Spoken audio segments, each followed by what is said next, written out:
got these stupid barriers they put in their own head. You got to resist those goddamn things because they don't do you any good, and they certainly define the potential for your future in a negative way that's not self-serving and it's not even real. This idea that there's no way to get past the starting block today is just ludicrous. It's crazy. And it's just this poor thinking. And people that are trapped in bad situations, one of the problems is you feel like this is your future. You feel like and you can't get out of that. There's no hope. There's no light at the end of the tunnel. There's no rainbow. And if you feel like that, that alone can be incredibly defining and limiting. But the truth is that none of them matter. The truth is, if you want to build something in your life, then you have to remember what Mark Twain said. You have to get started, because at the end of the day, that is literally the only thing that's holding you back. You're not moving. And once you get the simplicity of that, once you understand, then you could act right now. When life knocks your butt down, I need you to get back up and I need you to go heavy on it. When uncertainty creeps in, I need you to get up and get right back on the thing that knocked you off, and I need you to go heavy on it. When something doesn't turn out the way you wanted it to turn out, I need you to attack the very thing that didn't turn out the way that you wanted it to turn out, and I need you to go heavy on it. It's never about the competitors. It's about what we possess and what we do. It's relentlessness, man. It's pushing past barriers. It's every time you get somewhere, it's wanting to go to the next level. You guys are entitled to what you're entitled to is an opportunity to show up and be your best. While other people are giving up, feeling like victims, feeling powerless, becoming negative, turning on each other rather than to each other, feeling that they can't make it.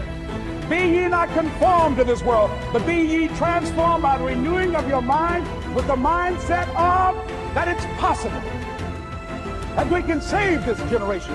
It's possible that we can create new industries, a new economy. It's possible that I can find a new profession, a new job. It's possible I can create a new life. And it's necessary that I become actively involved in becoming a positive force in my life and on the planet.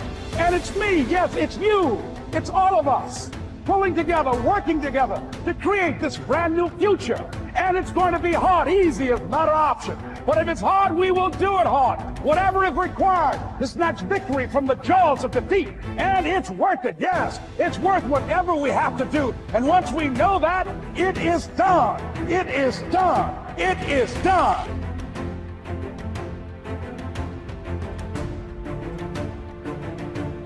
I think we're all faced with great opportunities brilliantly disguised as impossible situations. And in order, like for me personally, and after looking through your book and reading a good portion of it, I mean, for me, there's no school of ancient wisdom that you need to go to be initiated. Your life is your initiation if you're paying attention. So we meet challenges in our life from a certain level of mind, right? A certain level of consciousness or unconsciousness. And even Einstein said we have to go to a greater level of consciousness than the consciousness that's created the problem. Well, what is consciousness? Consciousness is awareness. And awareness means possibilities that you haven't thought of before.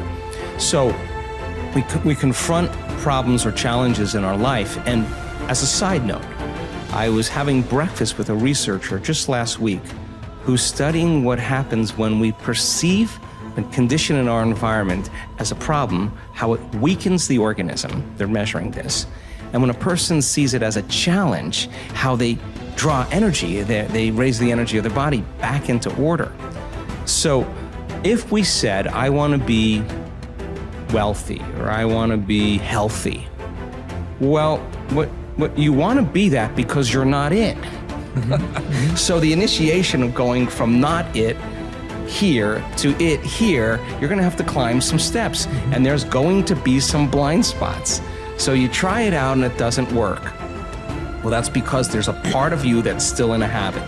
There's part of you that's still unconscious. Okay, so what is it about myself in that circumstance that I am feeling about that circumstance, and that feeling is causing me to think about it? So you say, oh, it's impossible, they'll never change. I'll hire a hitman, I'll hire the mafia, I'll hire an attorney, I'll have my friend's friend to talk to him, and nothing changes, right? Well, you're not separate from that experience. You're involved in it, and how you think and how you feel broadcasts energy into the field. So your energy is the same every day, and as long as your energy is the same, nothing's going to change in your life either. And nobody changes until they change their energy. So then, what piece of knowledge, what piece of information, what would love do? What would greatness look like? Okay, I don't know. All right, well, certainly somebody in history has faced this problem. Don't get on Facebook and say, does anybody have any answers? Don't get, go look it up and study and read and learn. You'll own it. And you'll say, wow, that person that was wealthy, they failed 500 times. Yeah. Well, hell, I had the wrong view of wealth. Okay, then failure's not a thing. I got to overcome failure. Well, yeah. Just climb the step. Yeah. Okay, I'm reacting to that circumstance with the same emotion. That emotion is firing the same thoughts. I'm broadcasting the same energy into the field. If I were facing that circumstance and situation again with that person, that circumstance, what do I learn from that circumstance? How could I do it differently the next time? Find out a solution and rehearse it. Install the circuitry so when you get in the circumstance, you're not going to respond in an automatic habituation. Yeah. Now you're at a greater level of consciousness. Now you're looking at possibilities that you weren't looking at before because you were unconscious. Now, that process of trial and error is so important in the spiritual path. How many times do we have to forget before we remember? And then we remember and we forget again. And it takes constantly remembering until we stop forgetting. And when we get to that point, now we're conscious. Now there's wisdom. And wisdom is the memory of the experience without the emotional charge. Now you're ready for the new adventure. So then people draw conclusions and say, oh, it's that person that ripped me off. It's that person that what? Now you don't create your reality? Oh, you only create your reality when things are good. No, well, somehow you got to tango through this. Somehow your objectivity in not reacting emotionally is going to change the energy of how you address this situation. Now, first off, I'd like you to stop telling yourself that you're a born procrastinator or you're naturally a lazy person. It's not true. You were not born that way. It's just a story you tell yourself, which means it's a story you can change. So from now on, every time you chide yourself for procrastinating or being lazy, I want you to tell yourself that you already have everything you need to accomplish any goal you can imagine, because that is the real truth of the matter. I would have stopped being afraid sooner and earlier that greatness and abundance and wild success was available to someone that looked like me, someone that came from my background, someone that had my educational foundation, which was I'm functionally dyslexic. I struggled in school. I would have still given myself permission sooner to have a breathtaking, abundant life.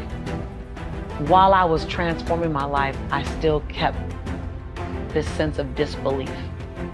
And so I know that I slowed myself down a lot because until I believed it was for me, it couldn't really come into my hemisphere, it couldn't come into my life. So I would have done more work on my mindset earlier. I would have not just chased the goal, I would have chased the new belief system first. Well, I hope that some of my mistakes, based on what I didn't know, helps you to know some things sooner, quicker, faster, or that it just helps to validate that you're not alone in your thinking. I don't ever try to be perfect. I just want to perfectly manage my imperfection. Be a quick learner. Don't let it take long to teach you. Learn quick. Don't run at the wall too many times. Learn quicker. One guy said he broke his nose 7 times in the same place. Somebody says, looks like you'd stay out of that place. Learn quicker. Don't be stubborn. See, some people won't change even when a better way comes. You say, well, I've been doing it this way 30 years. Hey, be ready for change. If it's a better way, go for it. But don't try to beat it. Better have a valued goal, because otherwise you can't get any positive motivation working out. And so the more valuable the goal, in principle, the more the micro processes associated with that goal start to take on a positive charge. And so what that means is, well, you get up in the morning and you're excited about the day, you're ready to go. And so as far as I can tell, what you do is you specify your long-term ideal,